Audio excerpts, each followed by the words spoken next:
ખેડા નડિયાદમાં એક રિક્ષા ચાલક રાવળ યોગી સમાજનો દીકરો બન્યો છે ટોપર્સ. રિક્ષા ચાલકના પુત્રએ સતત વાંચન કરી ધોરણ 12 સાયન્સમાં મેળવી છે ભવ્ય સફળતા. આ વિદ્યાર્થીએ 99.48% સાથે A1 ગ્રેડ મેળવ્યો છે. આ ઉપરાંત તેને ગુજકેટમાં 99.90% રેન્ક મેળવ્યા છે.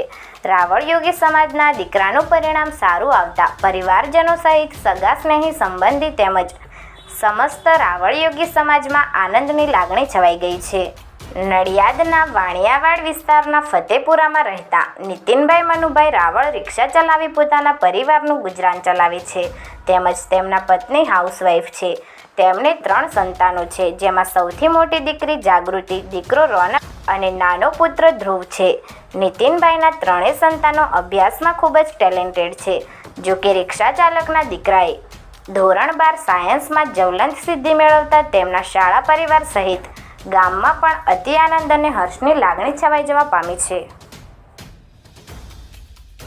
હું વિઝન સ્કૂલ ઓફ સાયન્સમાં ભણ્યો હતો અને 12 સાયન્સમાં મેં બોર્ડ પીઆર 99.48, સાયન્સ પીઆર 99.81 અને ગુજકેટ પીઆર 99.90 સાથે A1 ગ્રેડ ખેડા જિલ્લામાં ટોપ કર્યું છે. આ બધાનો શ્રેય કોને આપીશ?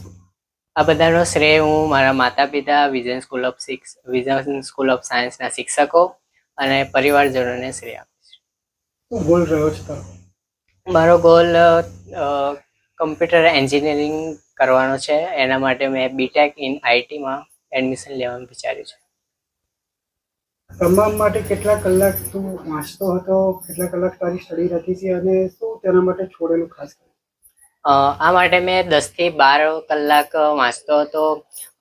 જે શિક્ષકો ભણાવતા હતા એમની સલાહ મુજબ હું પ્રેક્ટિસ કરતો હતો, વાંચતો હતો અને એમના જે પેપર હતા એ સોલ્વ કરીને અને આ રિઝલ્ટ મેળવ્યું છે. બધા બાળકો કરતાં તારું અલગ તું શું કરવા માગું છું? અને ખાસ કરીને જો વાત કરીએ તો ટ્યુશન તું ક્યાં જતો હતો? બધા બાળકો શું કરે છે કે એક વિષય લે છે દિવસનો, તો એ એકનો એક વિષય વાંચે છે અને જ્યારે હું એ વિષયને રોટેટ કરતો હોઉં છું, જેના કારણે જે વિષયનું રોટેશન છે, ટાઈમ મેનેજમેન્ટ છે એ એડજસ્ટ થતો હતો. મેં કોઈ બહારનું ટ્યુશન કે ઓનલાઈન ક્લાસીસ અટેન્ડ નથી કર્યા. ઓનલી ફોકસ સ્કૂલ અને સેલ્ફ સ્ટડી પર કર્યું છે.